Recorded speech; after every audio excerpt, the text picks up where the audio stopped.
Welcome back. If you are just joining us, this is your Sunday program, Kadu Dundagi. Reverend Father Jack Salisbury, an Australian Catholic charismatic priest, was here in the Gambia, who visited 85 countries in 5 continents.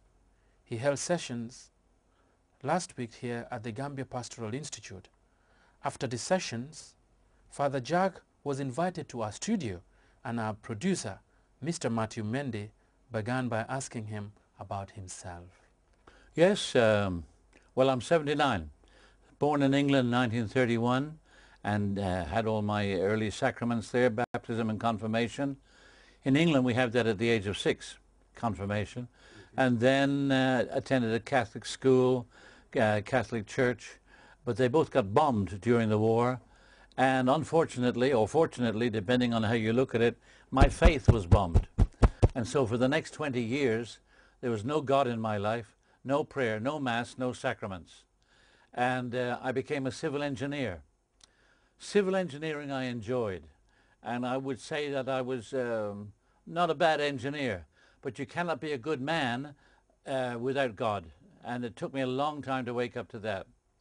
And as God's providence and God's love would have it, the employer that I found myself working for, an outstanding engineer, knighted by the Queen for his services to Australia, knighted by the Pope for his services to the Church, gives you some idea of the caliber of the man, the giant that I was working for. And obviously his example rubbed off on me. I saw the way he acted, the way he decided, the way he treated his employees. So that had a big effect on me.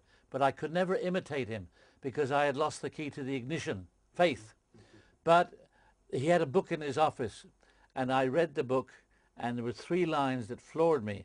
And it said, excuse me if I do this, but man has a certain nature within him which he must discover.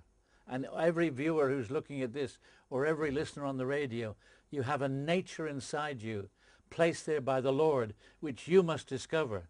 The length and the breadth and the height and the depth and the riches of what you've already got. It took me 30 years before I found that out. I found out I was baptized. I found out that when you're baptized, the whole of heaven is squeezed into a seed and dropped inside. I found out that the seed of glory is inside me. Extraordinary. Extraordinary. Here's me thinking like a beggar, and all the time I'm a multimillionaire, but I didn't know it. It changed my attitude tremendously, and people noticed, Jack, you're different. Jack, there's something. What is it? What's happened to you? And so then I found in myself a passion for growth. So I went along to schools of philosophy and spirituality and so forth to grow, grow, grow, grow, grow. And in that process, I felt the Lord say, I want you to be like the man up the front. And I looked up the front of the classroom, and it was a priest and a philosopher. I nearly fell off my chair. Come on. Me, how can I possibly do that? And I felt the Lord say, plant yourself in the same soil. He's a Maris priest, so I joined the Maris Fathers, and I've never looked back. After you're ordained, they put me in schools and in colleges and in parishes, which is what they do with a newly ordained person. But on the side, in my own time, I was giving retreats and renewal for people. And my boss noticed, and he said, would you like to do that full time? And I said, yes. So now for the last 30 years, I've been doing this work.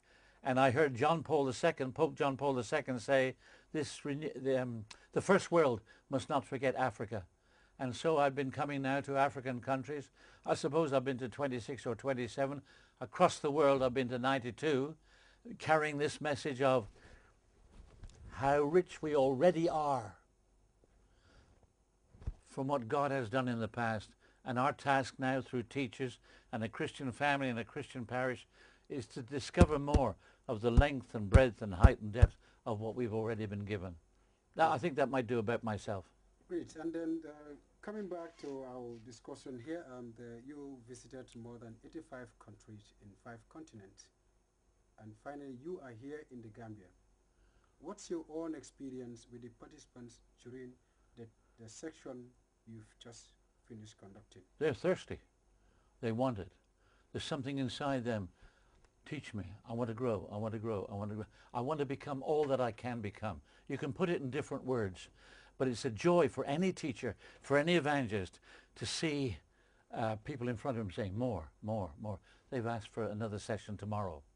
So that thirst is a gift from the Spirit to them, and it's a gift to the teacher or the evangelist or the visiting speaker. And I find them very enthusiastic, and they want to grab hold of everything which they're hearing from the Lord and put it into practice. Great. And apart from your experience with the participants in the Gambia here, can you tell us your past experience over the past years with regards to your visit in these 5 continents? Well, obviously they respond to an invitation. I write to 200 bishops a year. Some of those bishops say no, some of them say yes.